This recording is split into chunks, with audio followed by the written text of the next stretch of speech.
Bonjour, vous écoutez Chômeurs Rebelles, l'émission mensuelle du comité des privés d'emploi et précaires CGT. Vous êtes sur Radio Grille Ouverte 88.2 avec Elisabeth et Bernard. L'invité du jour, notre camarade Alain Martin, syndicaliste CGT, membre du bureau de l'Union locale. Rémi Fraisse, Clément Méric, Malik Oussekine, combien de jeunes, combien de militants sont morts victimes de la violence de ce système absurde et d'un État qui pratique la répression aveugle envers celles et ceux qui osent dire non au diktat de l'argent et d'une poignée d'hommes politiques ou d'affaires qui dirigent ce monde. À ces victimes du capitalisme, on peut rajouter des milliards d'êtres qui luttent contre ou subissent ce système broyeur de vie humaine, dévastateur de planètes. Cette semaine, la France et d'autres pays d'Europe ont commémoré le centenaire du début de la Grande Guerre, comme s'il y en avait des petites. Des millions d'hommes vont mourir sur le front. D'autres milliers regagneront leur foyer mutilés ou l'esprit ravagé par les horreurs subies. Pendant ces 4 années, malgré le conditionnement et la terreur que faisait régner l'état-major sur la troupe, soldats fusillés pour l'exemple, suppression des rares permissions, envoi immédiat sur le front, ce qui signifiait une mort certaine, des poilus se sont pourtant révoltés. Ils ont refusé les ordres absurdes de la hiérarchie. Nombreux furent passés par les armes et condamnés au bagne. Les pauvres bidasses n'avaient au fond que 2 possibilités, tomber sous le feu ennemi ou tuer par les balles françaises. Certains, une petite minorité, choisirent la désertion. Ce choix leur imposait de vivre dans la clandestinité et la peur du gendarme. Leurs familles furent le plus souvent bannies. Ce conflit, qui devait être la der des der, fut suivi par de nombreuses guerres coloniales ou autres. En 39-45, le couvert est remis par le capitalisme et son bras armé, le fascisme. Meilleure arme pour ce système, pour briser les conquêtes sociales et l'idée d'émancipation des peuples. Plus de 50 millions de morts seront comptabilisés en 1945. L'Europe sera dévastée, le Japon irradié et le monde divisé. Pour cette période, les pires méthodes furent expérimentées par les fascistes afin d'éradiquer les populations. Camps de travail forcé afin d'alimenter l'industrie de guerre et enrichir le capitalisme allemand, camps de la mort, destruction de villes, de villages, exécution massive de populations, et que dire du sort réservé aux opposants, aux résistants, qui eurent droit au pire traitement. Les États-Unis, quant à eux, soutenus par le capitalisme international, comptaient sur les hordes fascistes pour anéantir l'URSS. Ce conflit fut une aubaine. Il permit aux Américains de développer l'industrie lourde et le commerce, mais surtout de préparer des armements sophistiqués, comme la bombe H, qui aurait dû assurer la suprématie du monde. Après la der des der, nous avons eu droit à plus jamais ça. Mais la machine infernale est en marche. Les conflits colonialistes, géopolitiques ont perduré, déstabilisant l'équilibre planétaire. La guerre froide, la course à l'armement, les pushs, la guerre économique faisaient toujours autant, sinon plus de victimes. Hollande a belle figure de dire le 11 novembre que les commémorations ne sont pas faites seulement pour honorer les morts, mais pour transmettre et mobiliser les générations nouvelles. Mais les mobiliser pourquoi ? Alors que lui et ses amis politiques aux ordres du MEDEF défendent chaque jour les acquis durement arrachés par celles et ceux qui ont payé au prix fort d'innommables souffrances et même de leur vie le programme du Conseil national de la résistance. De tous ces travailleurs qui furent les premiers à combattre les armées fascistes et réactionnaires afin de construire une France solidaire, fraternelle et sociale. Il parle de patriotisme social, alors qu'avec son gouvernement, il brade notre économie, nos droits, nos libertés, plie les genoux devant Merkel et Obama. Nous n'avons pas besoin d'une France forte comme il l'entend. Nous avons besoin d'un pays ouvert sur le monde, pacifiste, solidaire, émancipateur de son peuple, et non au service du capitalisme international, en signant, comme il a l'intention de le faire, le TAFTA, le fameux traité transatlantique. Rémi, Clément, Malik et tous les autres sont-ils morts pour rien ? Combien faudra-t-il encore de victimes à travers le monde pour calmer le cannibalisme financier des capitalistes ? Combien de temps pour les petits, les sans-grades, allons-nous accepter cette dictature de tous ces affairistes qui gavent sur la sueur de notre front ? Tous ces donneurs de leçons, fraudeurs, voleurs, menteurs, détourneurs de fonds publics, spécialistes de l'évasion fiscale, ceux qui nous parlent de patriotisme, de sacrifice, alors que ce sont les premiers à détourner la loi, afin de toujours plus s'enrichir. Faisons le total, des milliards d'euros détournés, des cadeaux mirobolants aux grands patrons. Exigeons le partage équitable des richesses et la restitution de l'argent public. Et l'on verra le trou de la Sécu, les caisses de l'État renflouées, les salaires, les indemnités, les retraites augmentées et le chômage disparu. Et les cumulards dégagés. Pour illustrer l'édito, aujourd'hui, Les Amis de ta femme, un groupe français de rock alternatif, originaire de Nancy, tiré de leur album Noir et un peu rouge, la chanson de Craon.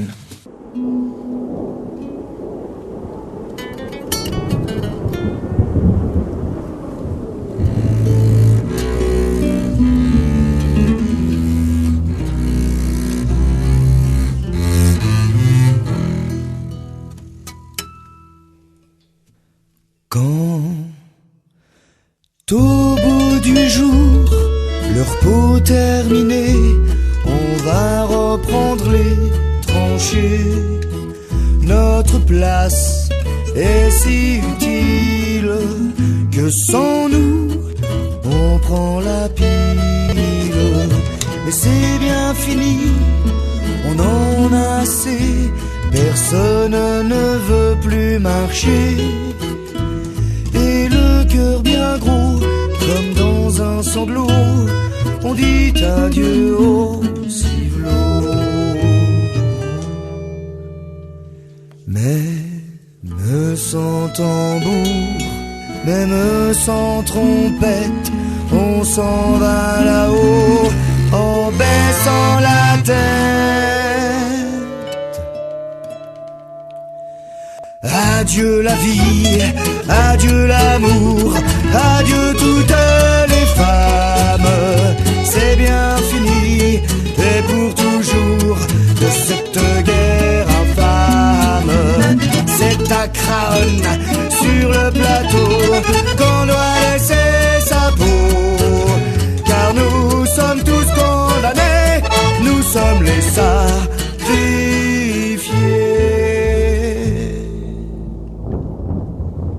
8 jours de tranchées, 8 jours de souffrance.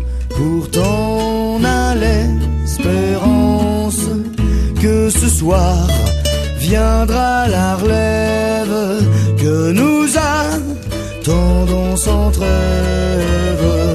Soudain dans la nuit et dans le silence, on voit quelqu'un qui s'avance. C'est un officier de chasseurs à pied, venu pour nous remplacer. Doucement dans l'ombre, sous la pluie qui tombe, les petits soldats vont chercher leur tombe.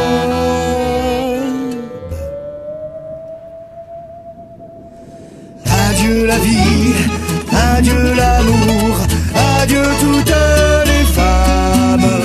C'est bien fini et pour toujours de cette guerre infâme. C'est à Craon sur le plateau qu'on doit laisser sa peau. Car nous sommes tous condamnés, nous sommes les sacrifiés.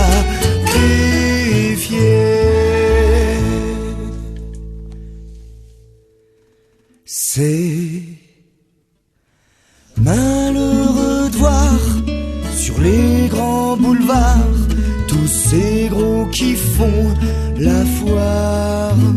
Si pour eux la vie est rose, pour nous c'est pas la même chose. Au lieu de se cacher, tous ces embusqués feraient mieux de monter. La chanson de Craon est connue pour avoir été entonnée par les soldats qui se sont mutinés après l'offensive très meurtrière et militairement désastreuse du général Nivelle au chemin des Dames. Vous êtes toujours sur Radio Grille Ouverte 88.2, vous écoutez l'émission Chômeurs rebelles avec Elisabeth et Bernard et notre camarade Alain Martin, syndicaliste CGT, membre du bureau de l'Union locale. Alain, le député Touré, s'est illustré inconnu. En quête de notoriété, s'est fendu d'un rapport sur un service public. Le moins que l'on puisse dire, c'est une agression digne du MEDEF dans la droite ligne anti-républicaine. Car rappelons-le, les services publics sont des institutions républicaines basées sur le principe d'égalité, solidarité, développement des territoires et non sur la compétitivité. Oui, en effet, dans son rapport, ce parlementaire propose ni plus ni moins que de remettre en cause le statut des fonctionnaires et de sanctionner financièrement les collectivités qui embaucheraient.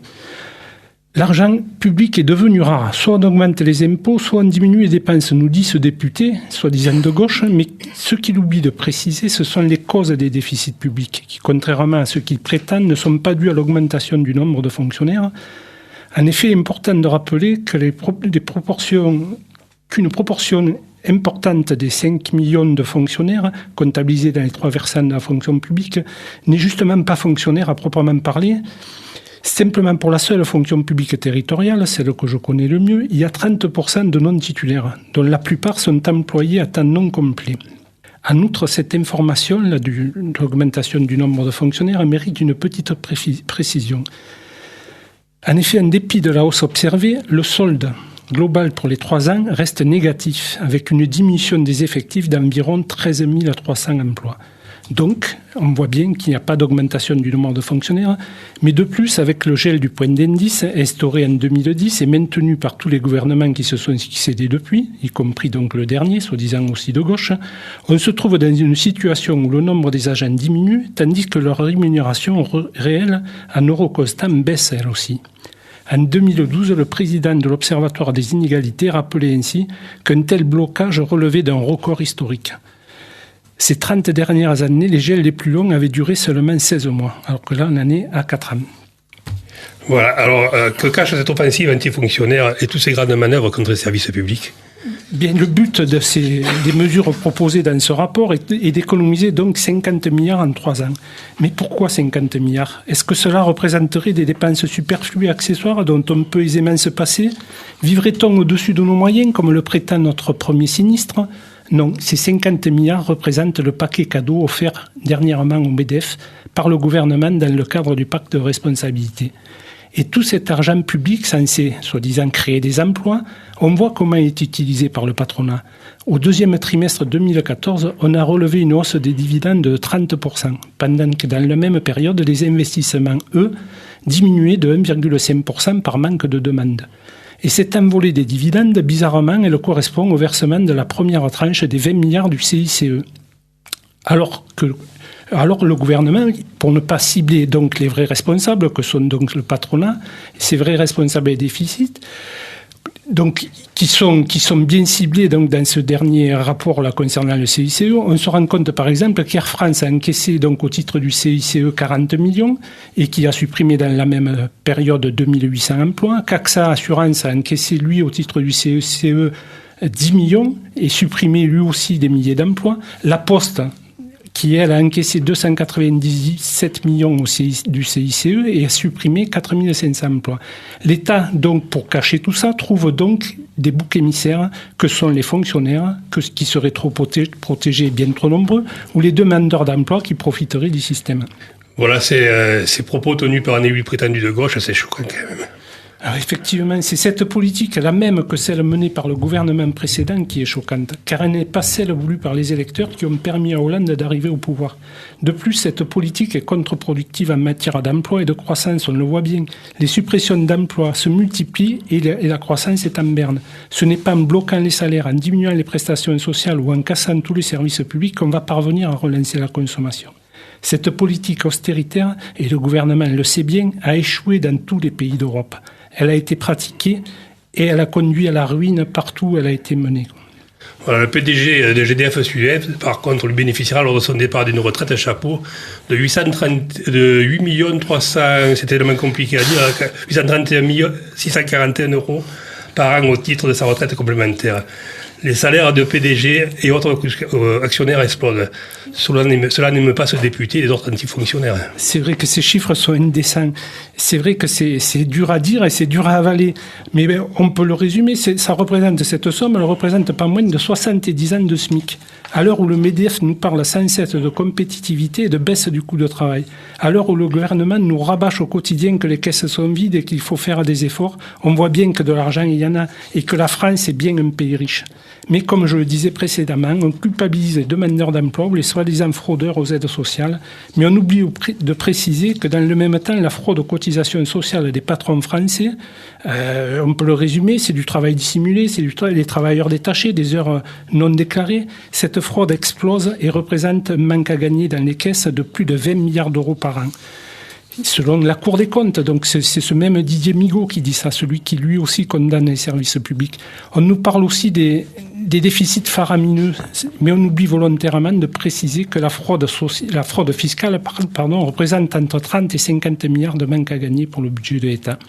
Voilà, cette systématisation permanente, ces grandes manœuvres contre les services publics doivent être épuisantes pour le moral. Ouais, certes, c'est un incontestable gain médiatique et politique pour tous les meneurs de ces politiques, surtout dans le contexte actuel. À affirmer de façon opportuniste que les fonctionnaires sont trop nombreux, à remettre en cause cet insupportable privilège que serait le statut de la fonction publique ou à remettre sur la table la question du jour de carence. Mais cela ne mènera pas très loin d'un point de vue purement budgétaire. Il arrivera probablement un moment où, à force d'affirmer que l'équilibre ne peut plus passer que par des réductions de dépenses et non des augmentations de recettes, il faudra passer aux questions sérieuses. Souhaite-t-on que l'éducation, la santé, la justice, etc. restent des services publics financés et profitant à l'ensemble de la collectivité ?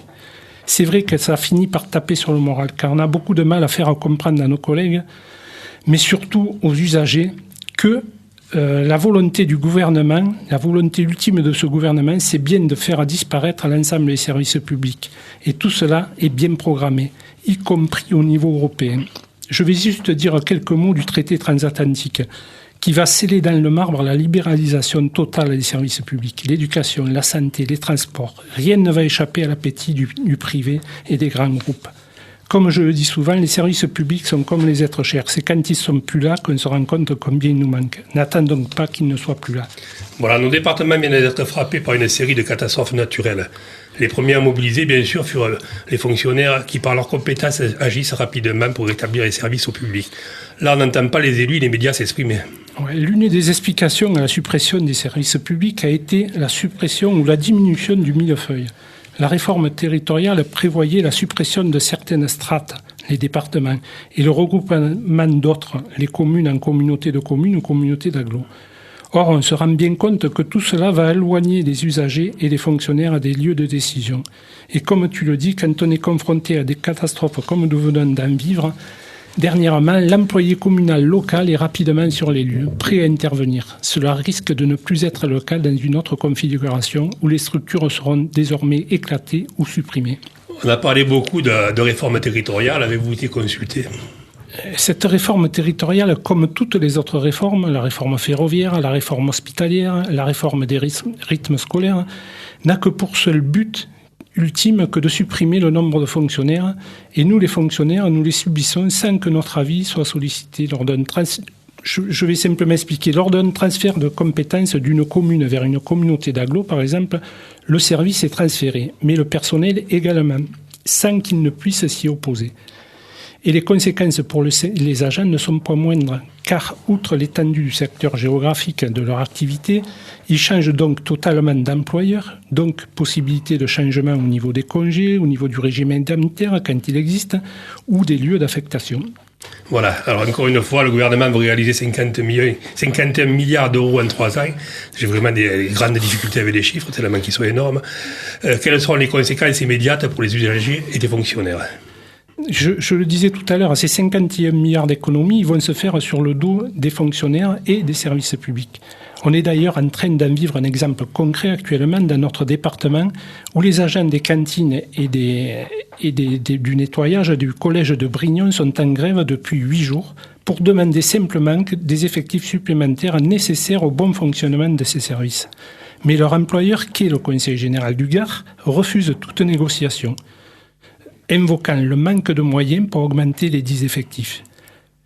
Le rapport Touré, dont on parlait au début, propose même de sanctionner les collectivités si elles embauchent. Il propose d'inciter les collectivités territoriales à geler ou réduire leurs effectifs à travers une exonération totale ou partielle de la baisse de la DGF. La DGF, c'est les dotations versées par l'État aux collectivités.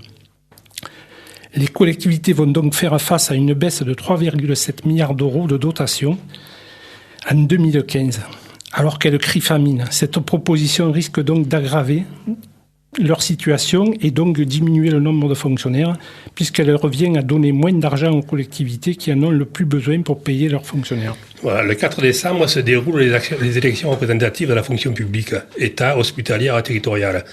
Ces résultats seront comptés pour la représentativité nationale. C'est important pour les fonctionnaires de participer et pour pouvoir faire entendre leur voix. En effet, ces élections sont vraiment très importantes et ce à plus d'un titre. D'abord, évidemment, par l'ampleur du scrutin. Lorsqu'on pense que plus de 5 millions d'agents, soit dont près d'1 million de non-titulaires, sont appelés aux urnes et qu'il va être procédé au renouvellement des représentants des personnels dans plus de 20 000 organismes consultatifs sur les 3 versants de la fonction publique. On mesure donc mieux l'étendue de la tâche qu'ont à accomplir les organisations syndicales, ne serait-ce que pour constituer les listes. De surcroît, il n'est pas inutile de rappeler qu'un tel processus électoral est tout à fait inédit, puisque c'est la première fois que tous les personnels de la fonction publique sont appelés aux urnes à la même date. Ensuite, cette consultation marque, si l'on peut dire, le basculement complet dans les dispositions pérennes des accords de Bercy de 2008, puisqu'avec la loi de juillet 2010, il était prévu une période transitoire d'une durée significative pour s'en tenir à quelques aspects essentiels. Soulignons que seules les organisations syndicales ayant obtenu un siège dans le comité technique concerné seront désormais déclarées représentatives et qu'à contrario, celles qui ne le seront pas n'émargeront plus dorénavant qu'à la moitié de l'assiette des décharges de service. Enfin, que seules les organisations représentatives pourront négocier des accords dans le même temps que ceux-ci ne pourront être validés que s'ils sont signés par des syndicats représentant la majorité des voix aux élections professionnelles au niveau de l'accord. Pas besoin de lire dans le mar de café pour comprendre que des larges bouleversements potentiels peuvent intervenir à l'issue du scrutin du 4 décembre. Enfin, il est évident que les résultats obtenus par chacune des organisations syndicales auront une signification politique majeure. À l'heure où, après les années dévastatrices de l'ère Sarkozy, Hollande et consorts mettent en œuvre des orientations en bien des points aussi calamiteuses. Le contexte de ce scrutin est évidemment déterminant. Alain, tu as été victime pendant longtemps de discrimination syndicale et mis au placard par l'ancien maire de la collectivité où tu travaillais. À Tresques, un de tes collègues du travail subit lui aussi les mêmes traitements, ce coup-ci par un maire socialiste. C'est quand même inquiétant de voir des élus de la prétendue gauche s'attaquant ainsi aux services publics et à leur agent. Tu as raison Bernard, avec ma camarade Martine, à Saint-Martin, nous avons vécu des années difficiles. Mais malheureusement, il se trouve que dans notre département, aujourd'hui, nous relevons de multiples cas semblables. Certains élus de la République, sitôt leur siège acquis, se comportent tels des monarques et traitent les fonctionnaires placés statutairement sous leur autorité comme des sujets. En ignorant totalement les droits des agents, ces pratiques sont bien sûr inacceptables. Face à ces situations, nous avons donc décidé de réagir collectivement pour gagner le respect des agents territoriaux et pour faire cesser ces agissements de notre âge. C'est pourquoi nous appelons à un large rassemblement le 18 novembre prochain, dans le cadre également de cette journée d'action dans les fonctions publiques. Nous appelons donc, nous, la CSD du Gard, à un rassemblement devant la mairie de Tresques pour faire respecter le travail et pour la dignité de tous les fonctionnaires territoriaux. Nous ne lâcherons rien sur les libertés et sur les droits des fonctionnaires. Merci Alain. L'Union locale CGT d'Alès appelle au rassemblement le 15 novembre à 10h, place de l'Abbaye, organisé par le collectif Alternatif à l'austérité. Donc je rappelle aussi le 18 novembre, journée d'action, ce qu'Alain vient de nous parler, d'action syndicale dans la fonction publique, donc rassemblement à 10h devant la mairie de Tresques. Restons mobilisés, ensemble nous luttons, ensemble nous gagnerons. Vous pouvez nous rejoindre le comité chômeur rebelle à l'Union locale CGT d'Alès, le 7 place Georges Dupuis à Alès ou par téléphone au 04 66 30 04 57. Permanence le lundi et le mardi de 9h à midi. Permanence juridique le mercredi de 9h à midi et de 14h à 17h. Merci Radio Grille Ouverte. Merci Alain. Merci Guillaume. Merci, à bientôt dans la rue et dans les luttes.